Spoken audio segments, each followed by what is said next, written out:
Episode 202, Laughing on Sunday with Rob Thomas. This is Making Sunday Happen.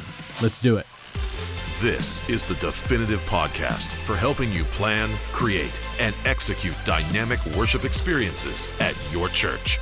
Useful, practical content in the areas of production, worship, communications, first impressions, and more. This is Making Sunday Happen. Welcome to episode number 202 of the Making Sunday Happen podcast. Thank you for listening and watching this week. As I told you last week, we have changed the name of our podcast from the Church Media Podcast to Making Sunday Happen. And the reason for that is simple. We want the name to reflect the people that we are serving. And we don't just serve church media folks anymore. We serve all those who plan and execute the worship experience. So all those who make Sunday happen. So all the church media podcast links will still work. So all that is taken care of. But our new podcast URL is makingsundayhappen.com. makingsundayhappen.com. All fresh episodes are there. All archive episodes are there. All 200 episodes or so, 201 as of this point, are there for you. So all that is at makingsundayhappen.com. All the show notes and archive episodes and everything are right there for you. This week on the show, I welcome the president and creative director of Igniter Media, Rob Thomas. Now, we're going to be doing something a little bit different on this week's show and randomly over the next few months. We're going to show entire unedited workshops from SALT 18. Now, these will be the complete workshops from last year's conference. These are also workshops that are available behind the paywall at SALT University at saltu.tv, and you're getting them right here absolutely free. So I'm really excited to share these workshops with you. This week, we're going to chat with Rob Thomas over Skype for a few minutes, and then we'll throw to his SALT 18 workshop on Laughing on Sunday. And then Rob and I will wrap things up at the end of this episode. So that's how things are going down this week. And I'm excited about it because this talk is really, really good, guys. You're going to really love it. It's all about how to use humor on Sunday and how to use humor during your worship experiences. So I'll chat with Rob in just a second. But first, if you and your team have not bought your tickets for SALT 19 in Nashville this year, you need to do it. We will be there with a booth this year. You'll also see me around. I'll be doing some backstage interviews with some of the speakers this year. It is October 9th through 11th in Nashville. You can go to saltnashville.com to register, saltnashville.com to get your tickets. And be sure to go ahead and jump on them. The event fills up pretty quick, so be sure to grab tickets for you and your creative team at your church. So anybody in production, communications, guest services, first impressions, worship, anybody and everybody who makes Sunday happen, who's involved with planning and executing a worship experiences, just like this podcast, that conference is perfect for you. So SALT 19, saltnashville.com to register. My buddy Luke McElroy runs that conference. It's really, really great. Solid team that runs it. Great speakers, great breakout sessions and everything. So saltnashville.com. Check it out. Here's a little recap of last year's event. I want to give you a little taste of what you'll see at this year's conference. Roll it.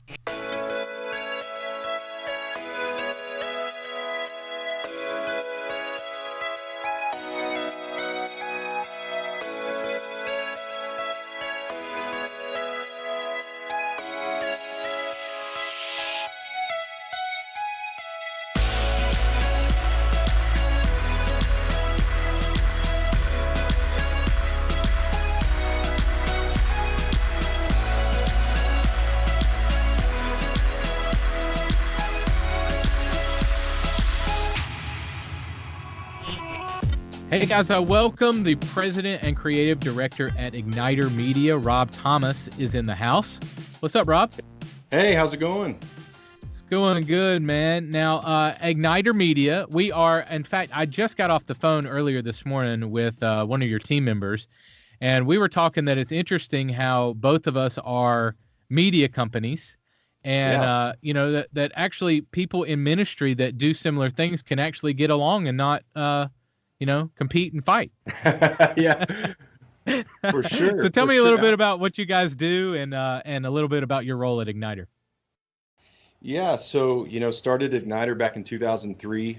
Created 5 mini movies, sermon illustration videos, whatever you want to call them, and just was excited for pastors to use them to help them teach, to drive home, a point, an illustration, help their message, and man, we just kept going after that and started doing other things and adding to the arsenal of ready-made media. We kind of call it ready-made media because it's kind of done and it's ready for Yeah. you to use. Um, and through the years, we've done some other things to serve the church. But man, it's been, gosh, what is it's 18 years? Wow, No, man. no, no, not 18 years. What am I talking? It's Seven, 16, I 17? think. Yeah. Wait, 2003. We're into 16. this Yeah. 16 years. Okay. Yeah. See, Good, I don't good, even know good, good. anymore. This is why we do media and not we're not math teachers. No, I don't Um, know but- Excel. All right, so today on the podcast, we're going to be showing your talk from last year's SALT conference, and I was actually in the room for your talk last year. It was on Laughing on Sunday, and we're going to show that here in a second. But I want us to chat for a minute and kind of you set up that talk, and we'll throw to it. So, if you would give me some details. It's all about humor, using humor on Sunday. So, give us an overview of how you see humor as a vital tool that can be used in a worship experience. Yeah, and and Luke asked me to speak on this. He knew that I love talking about humor, thinking about that. But really, I mean, I kind of come at it as an audience member. I just think about myself growing up and what were the things that caused me to pay attention. And Yeah. so, I mean, I think I talk about it in my workshop, but I mean, there were many times where I would just drift off during a sermon or during whatever was happening. And all of a sudden, I would hear laughter in the room and it would snap me back. And it would, of Mm. course, cause me to say, what did I miss? What did I miss? Because we don't want to miss something that's funny. And man, just laughing has just always been something that I knew could be used as an engaging thing. And the weird thing is I don't really value laughing and humor as much as I value engagement. Yeah. And I know that laughing and humor is such a powerful engagement tool. So thus I do value it. And Yeah. so that's kind of where I'm Yeah. coming from. Well, I think a lot of the times too, in a worship experience or in planning and executing one, we really go for the super spiritual moment. Mm, The altar call, or the maybe that's not a good example, or everything possibly could be solemn or yeah. introspective, and so to have some lighthearted moments throughout the worship experience really breaks it up. Yeah. Do you have any thoughts on that? Yeah. We're, the gospel it's very serious. It's very serious about the condition of man, and what we're talking about is a very somber, serious thing. Yeah. Um, but we also know that we don't just our goal is not to just communicate knowledge. It's also in the way we give that knowledge, and so how we come across. Are we being winsome in our language? It's not just about the message that matters. It's also the method to delivering the message. Right.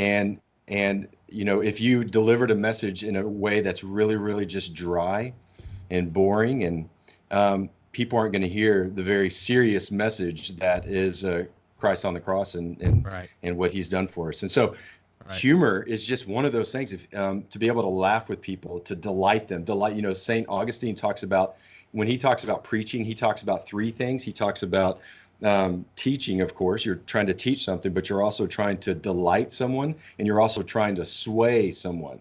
Yeah. Call them to something. And Yeah. so the teaching part, just communicating knowledge from here to here, is one part of it. Right. Um, Right. So humor definitely plays a role in the delighting, I would say. Yeah. Okay, so walk me through this workshop and some things that maybe you were hoping as you were preparing it that people would take away from it. Okay. Yeah, I first I just wanted to talk about humor and kind of make the point, hey, is it even a worthwhile thing to be intentional about?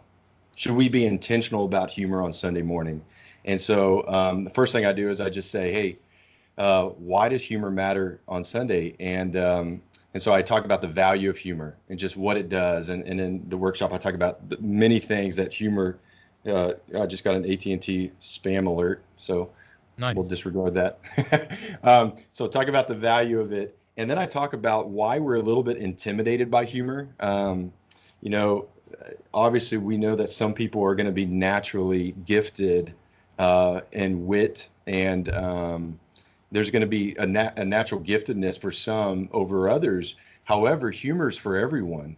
And so I kind of talk about why humor is a tool for anyone. It doesn't matter. We no longer need to feel like, hey, I want to be funny. Funny is not the end goal. Like, never try to be more funny. And I talk a little bit about that. And so, well, okay, if you don't feel funny, how do you even use humor? So I kind of go into that. And then I try to get real practical. Okay, so what does it look like on Sunday? What can you do for this week to kind of utilize humor? Awesome. Yeah. Well, guys, I'm really excited for us to watch this. Okay, so let's throw to it. Here's Rob Thomas at Salt 18 talking about laughing on Sunday. Check this out. How are you guys doing? See, it's 4 o'clock, and I know how you're doing. You're tired, you're hungry. Okay, so we have an hour here, and I think you're going to enjoy some of this stuff that we're going to look at, but we're going to start it with a video. And so this is a video that a lot of you guys have seen, but I'm hoping some of you haven't, because this video made a big impact on me. So you have one job during this video. You have to count the passes that the people in the white shirts are making to one another with the basketball. Okay? So that's all you have to do. Watch the video. How many times do the people in the white shirts pass the basketball to the other people in the white shirts? You ready? It's a quick video. If you've seen it, don't give it away to your neighbor. I want to see if everyone gets the exact same number. By the way, hi, my name is Rob Thomas, and it's very nice to meet all y'all. All right, here we go. Let's watch this. Count how many times the players wearing white pass the basketball.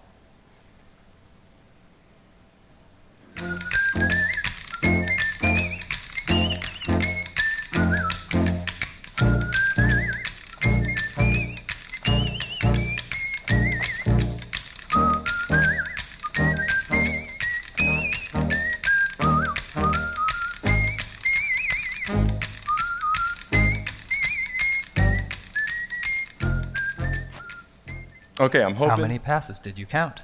Thank you, sir. I am hoping that we all got the exact same number. Who got 12 passes or less? Raise your hand.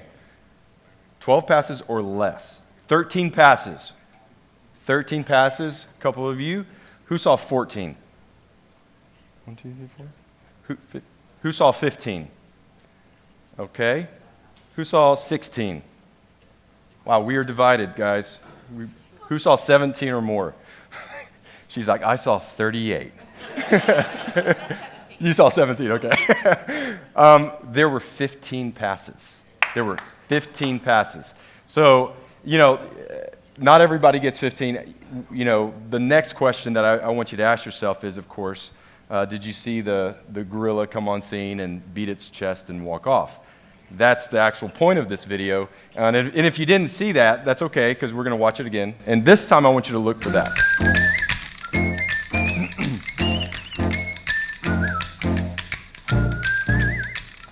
You're looking for a gorilla.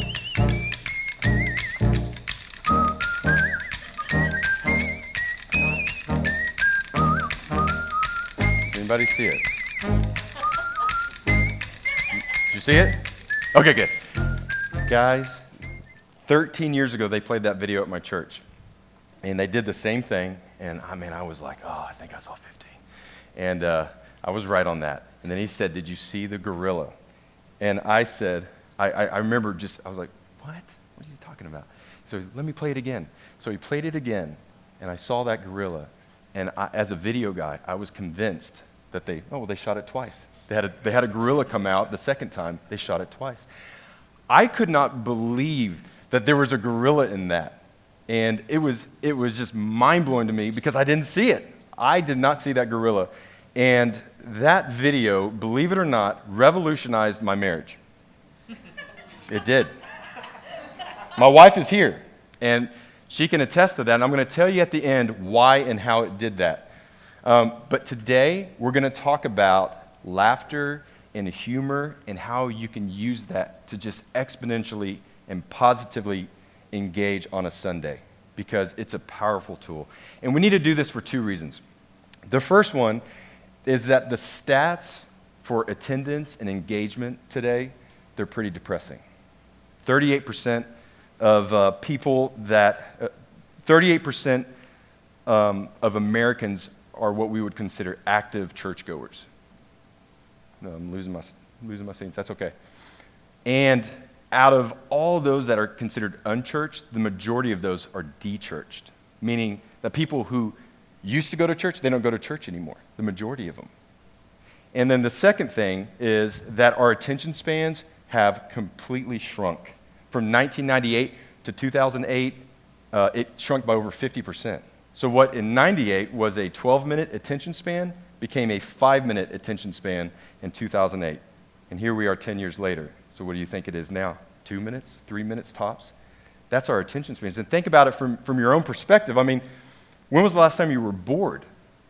I haven't been bored in a long time. In fact, I haven't been bored since June of 2007. And in fact, I know that to be the case because this was me in June of 2007. That's me getting the iPhone with my dad. I got the iPhone, and I just haven't, if I'm bored, if 2 minutes, 3 minutes go by, what do? You just pull that iPhone out. And that feeling of being bored, we don't tolerate that. And so when you take those two things and you put them together, you take basically a culture of people who don't see the value in church. They see church as kind of boring and predictable and unhelpful. And you mix that with people who have attention spans that are so short, and we're seeing the results. And that's what's happening on the weekends. But it doesn't have to be that way. Okay, so there are tools and there are things you can do to engage people. And today we're just talking about one thing that doesn't actually get talked about a lot. We're talking about humor. We're talking about laughter. Like, what role does it even play? And so that's what we're going to do today.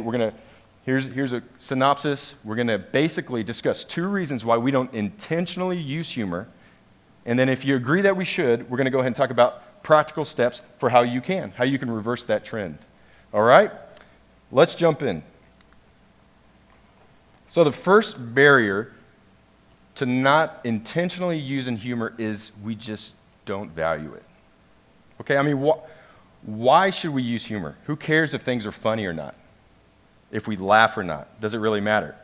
Well, our job is to gain attention so that we can engage hearts. Another way of saying that is, obviously we want to engage hearts, but we can't do that if we haven't gained attention.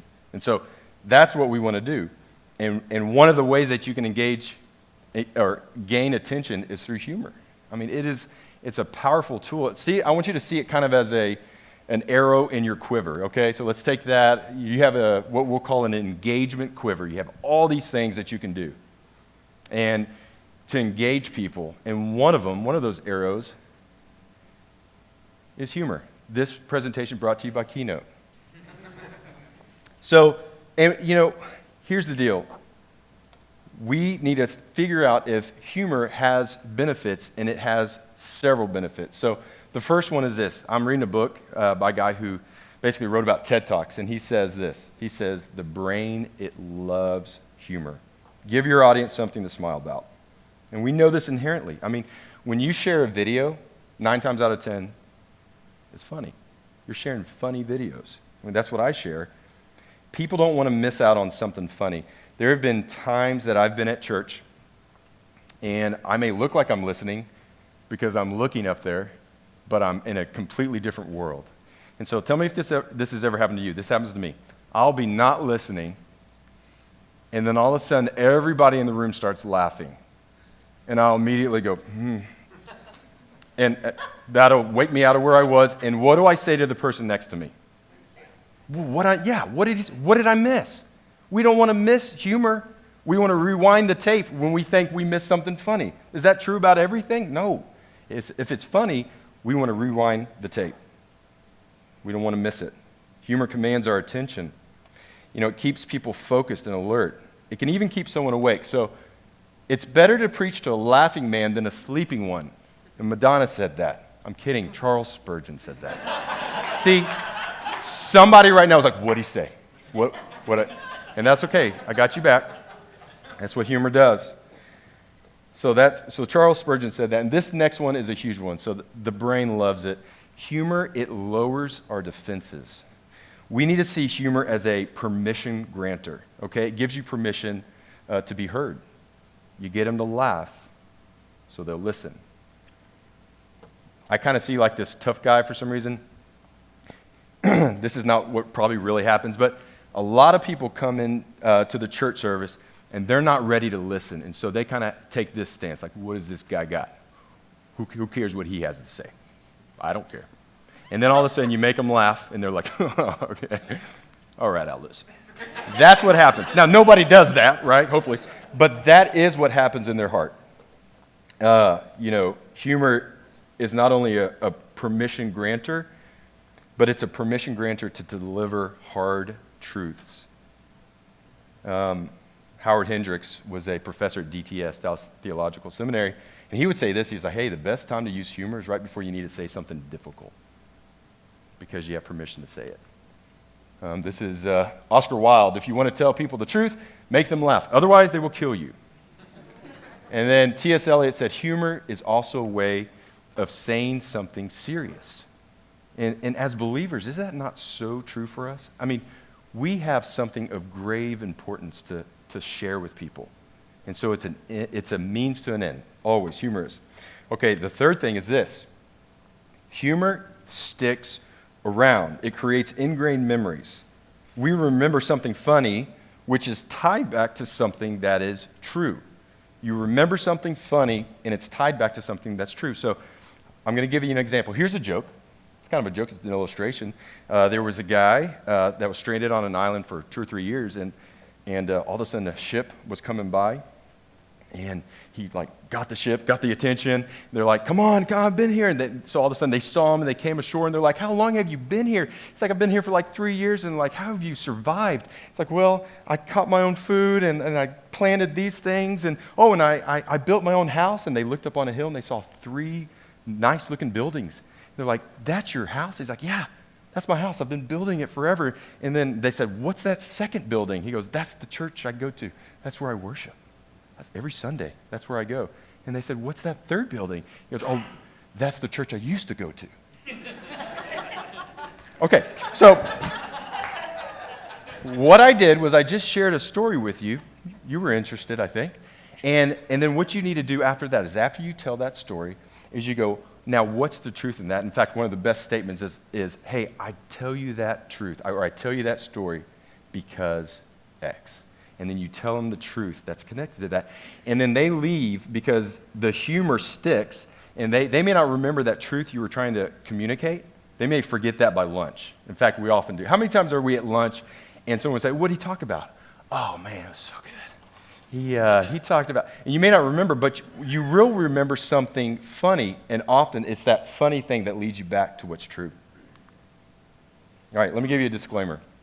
Can humor distract? Yes, humor can distract. It can be inappropriate. It can be dishonoring. It can be hurtful. Humor can be disconnected from what you're even talking about. So what was the point in that? And so I want to make sure that we do say that, but I want you to also realize that anything can distract, okay? Your intellect, how much you know what you're talking about, can distract because you can come off as arrogant. And your passion, you may be so passionate with what you're saying, but your intensity might distract. And so humor is a tool. How we use it matters. Okay, so that's the first barrier. We don't value it. The second barrier is this, and this is a big one. We're intimidated by comedy. We don't think we're funny. We just don't think we're funny. And so we don't even think about it. We don't really use it. We don't think of it as a tool. We don't think we're comedians. It's true that there are pastors and teachers that are, I would say they're gifted, very gifted in humor. I think of Matt Chandler from the Village Church.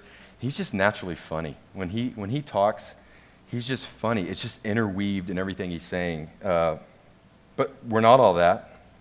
But, and this is important, while humor can come from wit, timing, delivery, theatrics could be like voice impressions, or laughter also comes from other areas. In fact, I want to demystify humor. I want to talk about what makes us smile, what makes us laugh, what makes someone funny. And so I don't want to stay here too long because this is 30,000 feet and we're going to get to some application, but what makes someone funny? This is a weird definition, and I've been thinking about this a lot, and so hang with me with this definition. But this is a definition. What makes someone funny? Well, laughter tends to happen for anyone who exhibits quirks, flaws, and imperfections, but who still humbly chooses to walk in hope. What? What is that? Laughter tends to happen for anyone who exhibits quirks, flaws, and imperfections. Who's that, by the way? Who exhibits those? All of us. Okay. So then right now, at least we can go, okay, it tends to happen for anyone who still humbly chooses to walk in hope. Just a quick warning, trying to be funny for the sake of being funny doesn't usually make you funny. Trying to be funny for the sake of being funny doesn't usually make you funny. Now, we know this is true. I have a little kid. He's 7 years old. He's funny. He can be funny. He says things that we're like, how did you think of that? And there are many times where Trib will say things at the dinner table, and the whole table will laugh. And what does he do? He loves that laugh, and he tries to recreate it. And so he does the same thing. And his siblings are ruthless.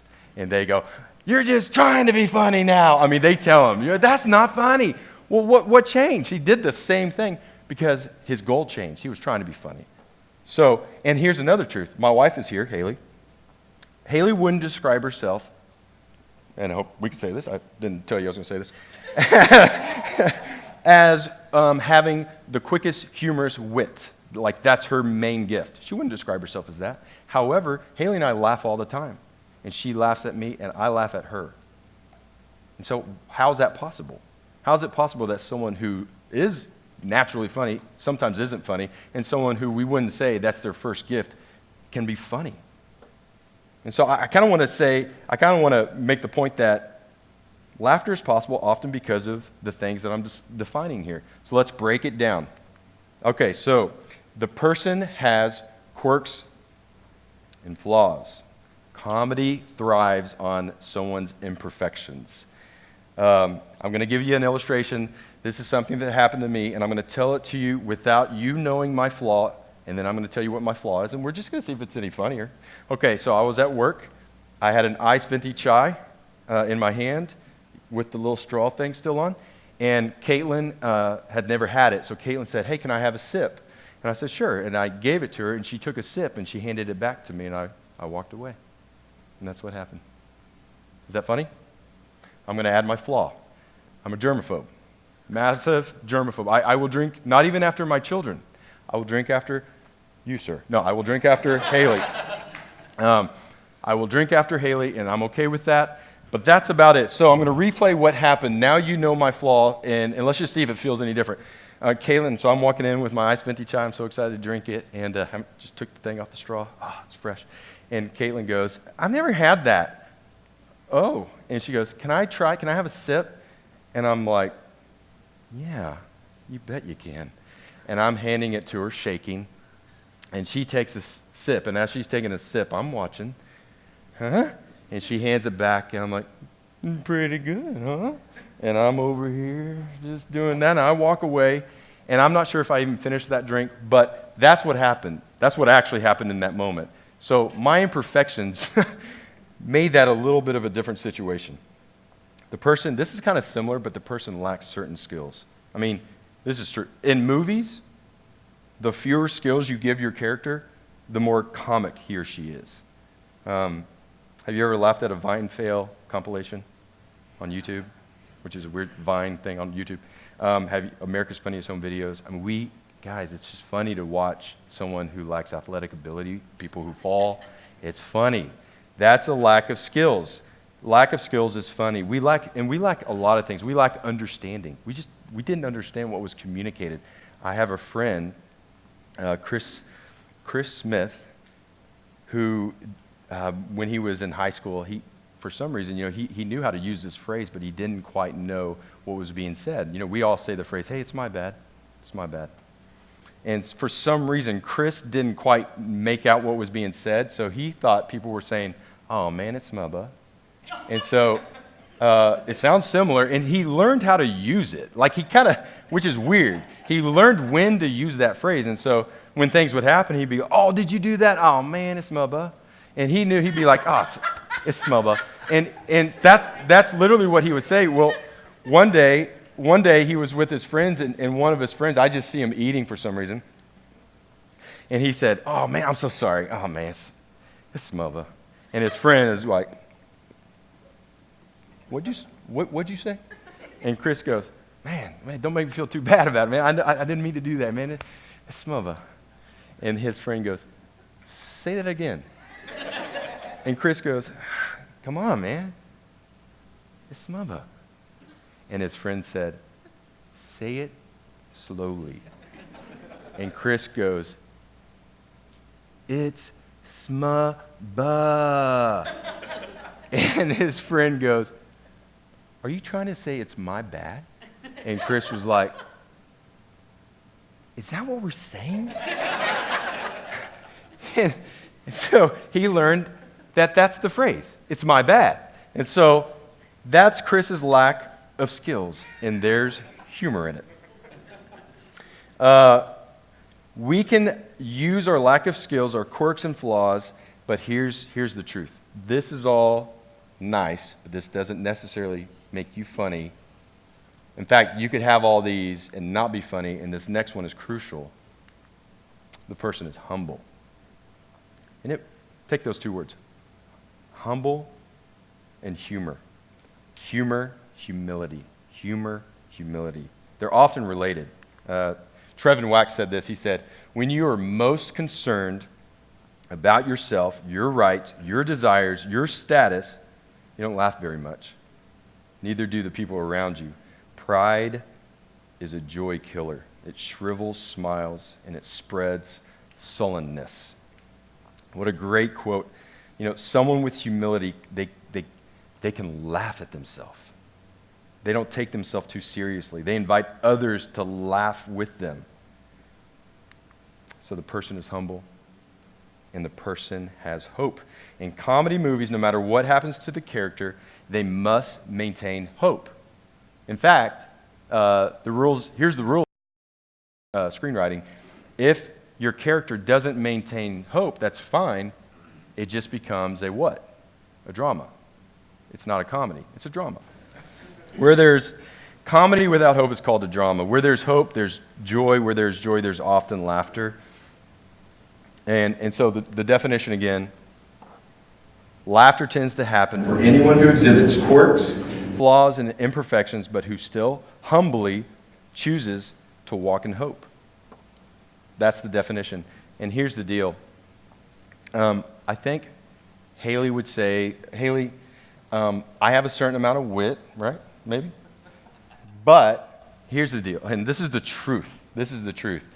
I can make her laugh with my wit, but I've not really made her cry laugh, or that's laugh till she's crying, or pee laugh, which is laugh till she's peeing, or choke laugh, which is laugh until she starts to choke. Those things have all happened, right? But only when I have my flaws shown, right? I mean, I've never said anything that's made her laugh that hard. It's always something that happens. And that's the truth. That's been the funniest stuff. Hey guys, we don't need screens. Do you understand when I say that, it comes back. This is not part of my talk. It's the Lord. Okay. So assuming that you see value in comedy, and assuming you believe me when I tell you that anyone can be funny for those reasons, I'm going to give you some practical steps. This is how you can add humor to your Sunday. The first thing you just have to do is you need to be able to build your library. And you have to have that place that's kind of that one place where anything you think, a story you hear, where's that place where you're putting it all together? Your humorous stories, your thoughts, your quotes, your jokes. One place that you capture everything. You can use a Word document. You can use, I have a friend who has a leather-bound notepad in his back pocket at all times for ideas. And that's what he does, and that's great. That's not a great place to organize it, but it is a great place to capture. So you need a capture in an organizational place. I use Evernote. Okay, so I'm going to give you just a little bit of a flow here that I think could be helpful. So let's say you use Evernote or OneNote. There's lots of great tools out there now. And so what I would do is I would take that tool, and then let's say you have a whole list of, this is a stack of notebooks. These are things you might teach on, preach on. And so you organize it in that way. And so let's dive into one. So let's say conflict. You're talking about conflict, maybe Matthew 18, there's something that you're trying to communicate. So you go into that notebook, and in that notebook, that's where you can have all kinds of things that you just store there, articles you're reading, all kinds of scripture references. I would encourage you to have a one-pager for all of your topics. And here's what I mean by that. A one-pager is that one place where you put the definition, scripture verses, and yours can look a lot longer than this. There's a lot more scriptures than just that. But scripture verses, quotes, and wisdom. There's some great quotes up there. Man, I can't read that. Hold on, let me see. Yeah, attempting to do conflict resolution through text messaging is like attempting to call for an ambulance through postal mail. The medium matters. Tim Challies said that. That's really good. So you have a place to put quotes and wisdom, illustrations and stories. These are personal stories, stories that you've heard, jokes you've heard, and you put those in there, and other resources like videos that you think, man, these videos would be great to show. And then what I would recommend is maybe a little laughing emoji next to those that are funny. Say, hey, those are the funny things. You could go beyond that, and I have a tagging system up there. You can't see it, but it says funny_illustrations. Any note that you have, you can tag it that, and then you can find all those notes that way. So whatever works for you, have a way to capture everything, build your library. So the next thing you need to do after you know how to build your library is you need to obtain a new lens on life. You have got to start observing everything, and we're going to start with your life. Observe your own life. It's the number one spot to look. You have access to a database of humor. Your quirks, your flaws, your lack of skills, which really is your humanity. It brings you a constant flow of humorous stories. A lot of them have application. My pastor doesn't share a lot about himself, maybe not enough. Maybe some talk too much about themselves. Mine talks too little. And about 3 months ago, he gave a talk, and he spent some time talking about him in high school and how sad it was, and how he would stay home on Friday nights, and the way he would describe it, man, it was funny. It was funny hearing it, and here's the deal. It really showed his humanity, and I told him, I said, Todd, that was one of my favorite sermons you've given in a long time. It made you real, and I really connected with that. So be real. Show your weaknesses. Be self-deprecating. Be able to laugh at yourself. Our idiosyncrasies and our flaws, they don't define us. They make us human. So be human. The second place, after observing your own life, is observe the relationships around you, okay? This is your family, your friends, your neighbors, your coworkers, plenty of stories. Might need to get permission for those. And your kids. Like, we don't have kids for kid illustrations, but that's a great source for illustrations. We have a son, Trib, and he told Haley, his mom, I'm showing the dynamic between us. He came in there, he said, Mom, what's the kid's name? Frank. He goes, Frank said the F word today. And Haley was like, he did? He goes, yeah. And he said it in anger. And Haley's like, well, oh, wow, well, thank you. Did you tell him? He goes, did you tell him not to say that? And he, oh, I told him. I told him you can't say that word. And you especially can't say that word in anger. and then Haley's like, well, I'm proud of you, son. Wait to tell him that? And he goes, well, are you going to tell his mom? And Haley's like, well, and she knows the mom. She's thinking in her head, maybe I should tell her. You know, I think I'd want to know if my. And he goes, well, hey, before I tell her, can you tell me what the F word is? And he's like, you want me to say it? And she's like, yeah, just this one time. And Trib goes, frick. And that's the F word. And so Haley goes, oh, great. And so Haley said, thank you for telling me that. Haley didn't talk to the mom. But I have that story. So here's a principle. Sometimes we have conflict because we think we're talking about the same thing, but we're not. Is that a principle? Could that story possibly apply to that? Maybe. And so that's what you're doing. You're observing your life, and you're thinking of that, and you're going, hey, is that a good story to tell? Would that play well? Would people understand the truth that I'm trying to deliver by telling that story? Because that's what you're trying to do. If not, then throw it out. Throw it out. But if that helps people understand, then use it. The third thing, under obtain a new lens on life, observe the relationships, your own life, relationships around you, and now capture just all other observations, stories you hear, things you read in books, blogs, news, jokes. Observe your church culture. Okay, those insider stories can be great. I'm going to tell you a joke, and I'm going to let you guys tell me if this is worth using. You ready? A kindergarten teacher gave her class a show and tell assignment of bringing something to represent their religion.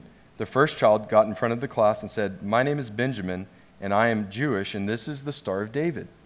The second child got in front of her class and said, my name is Mary, and I'm Catholic, and this is a crucifix. And the third child got up in front of his class and said, my name is Tommy, and I am Baptist, and this is a casserole. You can use it. So you have that. And so what you need to do in your head is go, first of all, is there a teaching principle behind that at all? Yeah, there can be. There can be. So you have to ask, what themes does it contain? How funny is it? Does it still work? Like, do we even think of casseroles anymore? Those are the questions that you need to ask yourself in order to keep it in your library or maybe not. And so obtain a new lens on life, build your library, and seek outside sources. So this is obviously a big one for me. I don't know if you know this, but I started a company 15 years ago called Igniter Media. And so I have a lot of our teams here, and we're down there. We'd love to meet you. And one of the things we do, this has been a passion area for me and our whole team, is we want to help pastors communicate. And so we create all kinds of media. We have 9 product types. One of them is mini movies, and in the mini movies, we have humorous mini movies. The next thing after build your library, obtain a new lens on life, seek outside sources. The next one is embrace the imperfect moments on stage. That is the next point. Mistakes will happen while in front of people. Tech issues, clumsiness, maybe you dropped your paper, stumbled, fell. I haven't done that. Word fumbling, musical mistakes. Those will all happen. Now, I'm not encouraging you to milk the moment, which maybe I'm doing, I don't know. But what I will say is how you react in the moment matters. This was actually a friend of mine was telling me about something that happened last week at someone was teaching, and he said this. I'm just going to read his words. He said, his friend was having difficulty with the clicker for his presentation. Finally, he got frustrated, flipped the remote on the stage floor behind him, said, this thing isn't working, and then addressed the booth in the back saying, I'll need you to run the slides. And he said it frustrated. He was visibly frustrated, and it sucked the energy out of the room for a few minutes as he got back on track. And so how you react in those moments matter. But they're going to happen. Things happen. And you can use those moments. When I do a character named Johnny with my friend Chachi, those aren't our real names, but I I'm going to, here's the deal with Johnny and Chachi stuff. What? You know Johnny and Chachi? Did you just now realize okay, it's fine. Oh, okay, fine. Here's the truth. When we do live stuff, 50% or more of our comedy is the stuff that we don't plan. And in fact, we rely on it. If it goes perfectly, we're having a bad show. And so we love it when they mess something up because we love to get mad at the sound guy. It's so fun for us. We're always like, Billy, could you? Like we just get our characters. It just works for us. And so that doesn't maybe help you guys, but that helps our little Johnny and Chachi act. So the last thing I'll say is this. Build your library, obtain a new lens on life, seek outside sources, embrace the imperfect moments, and then try it, not necessarily the imperfect moments, those are going to happen, but try it and reevaluate. So what I would recommend is that you take a certain amount of weeks and you just try it, add something, tell an illustration, show a video, do something consistently and see if what? Well, see if engagement changes. See if engagement is affected by that.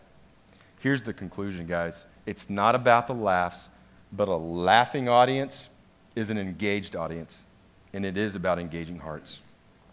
That's what it is about. This is a sobering quote. In the future church, only the engaged will attend because only the engaged will remain. Carrie Newhoff said that. And I believe that. I believe in that that's who our future church is, those that are engaged in what's happening. And so, again, it's not about the laughs. It's about engaging those hearts. So you do what it takes. You tell stories. You tell illustrations. You have high energy. You have memorable phrases for them to remember. You use media and you use humor. All in appropriate, non-distracting ways, but you use those things so that you can engage their heart. The gorilla video revolutionized my marriage. And here's why. It revolutionized my marriage because it actually was a big deal that I didn't see that gorilla. It bothered me. And I realized that it's possible, this sounds horrible, that I have blind spots, that I don't always see everything. And that when I have conflict with my wife, is it possible that I'm only seeing my side? And that video somehow had that impact on me for my marriage and was like, you know what? There are two sides to this, and I need to seek to understand. That's actually my role as a husband, seek to understand. And so that video really helped me understand and help me in my marriage. All right, Rob, as we wrap today's episode, I wanted to touch on a couple of things that you mentioned in your talk. And that is, you talked about several benefits of humor. One is that the brain loves humor. One is that humor lowers defenses and that humor sticks around. I love the last one because, like, it's funny. When I talk to people about worship experiences, they might not remember the message sometimes, which is a little sad, but they do remember, like, oh, I remember when the card came out on stage, or I remember, oh, you remember when so-and-so had that joke or whatever. So those kinds of things definitely stick. And then the message can stick with it. So expand on those things a little bit more. What are some ways that you've used humor and it's really worked? I talked about kind of this idea that these imperfect moments that we have. And so it's funny because that's kind of an area, that's an area that I think all of us can embrace. Like, hey, we're gonna have imperfect moments on stage.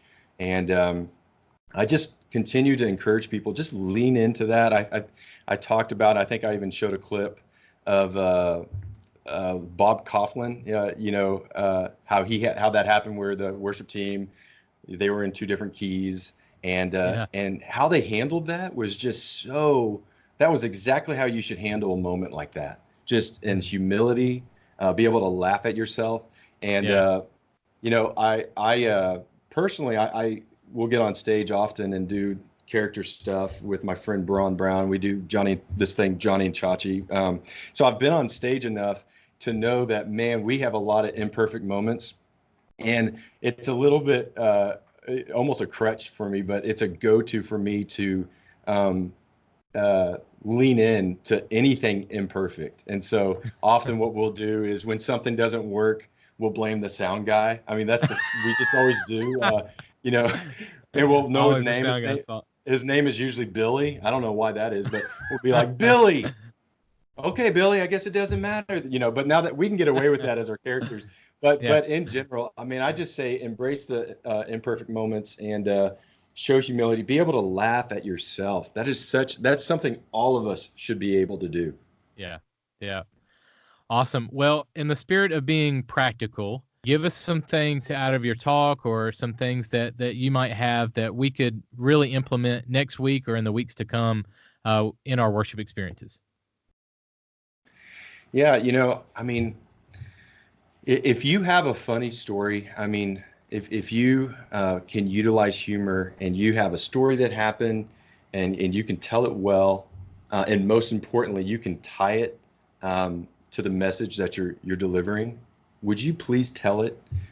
Because people like me who have attention problems are going to be drawn to that story. And so again, I don't want to overemphasize this, but it's not about the story. It's not even about the humor, but it is about the attention that humor brings. And so don't say something funny just for the sake of funny. Say something, tell a humorous story because you're going to tie that into some truth, and that you're going to have 100% of the ears in the room listening because of the story you just told about something maybe funny that happened to you. So I would say lean into that. Think about your life. Think about and then I talked about this, but really you should be creating a log of those things.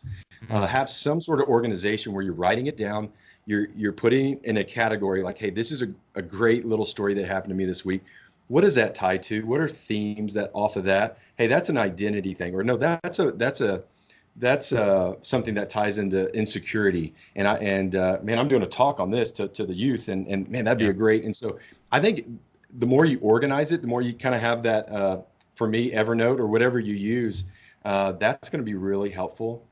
And just remember, I mean, we have such an important message to tell, and so to be able to engage people, and by any means necessary, engage them. And humor, man, what a great way to engage them. Man, that's a good note. I had the comedian Ken Davis. He's a communications coach and stand-up comedian. He's been doing it for years and years. But he talked about that as well, about how he libraries and catalogs his jokes, his stories, so that he can pull one out and fit it into a talk or whatever, that it's all cataloged. Interesting. So super interesting. Yep. Awesome, man. Well, dude, thank you so much for your time and for sharing in the workshop and just taking a few minutes with us today. Really appreciate it. This is great. Thank you so much, Carl. The show notes for this episode are available now at makingsundayhappen.com. Well, guys, thank you so much for hanging out this week. If you liked Rob's talk on laughing on Sunday, you are going to love next week's podcast also. We'll be starting a 2-part series on programming Sunday with a purpose with Mitchell McGee from North Point Church. Mitchell will be talking about the funnel programming method and how you can make sure that every element of your worship experience works to drive home your main message. You know how we talk about how you need to take your audience on a journey from parking lot to parking lot, and all of it is around your main message or theme of the day, whether that's your series or a different talk that your pastor is doing, whatever that might be. We encourage you to take your audience on a journey from parking lot to parking lot. So Mitchell, in the workshop that we'll share next week, is going to talk all about that and how you can use this funnel method that North Point uses to drive home that main message. So it's going to be really, really good. And it's another Salt 18 workshop, full unedited, right here for free. So be sure to check that out. We'll start that 2-part episode or series next week for you. So be here for that. For more about our ministry, you can visit 1230.media. That's the numbers or the letters. 1230.media will get you there. We serve churches and ministries with worship media, custom media, and training. to help you transform the worship experiences at your church. And don't forget to continue the conversation on Facebook in our Making Sunday Happen Facebook group. All you have to do is search Making Sunday Happen on Facebook, Making Sunday Happen. Be sure to search for the group, ask to join, and we'll approve you right in the group and you can join the community.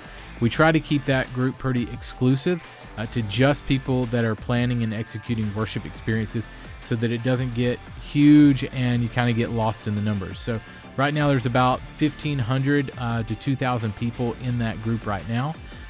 So be sure to jump in, join the community, and kind of learn from each other what other people are doing to plan and execute their worship experiences. All right, thank you for listening, and we'll see you right here next week for another episode of Making Sunday Happen. I really appreciate you listening and watching, and we are here to serve you, so feel free to reach out anytime. And I want to encourage you to go out there and create some incredible worship experiences this weekend. I'll catch you next week. Making Sunday Happen is a production of the ministry of 1230 Media. For show notes, archive episodes, and more free resources for your church, visit MakingSundayHappen.com.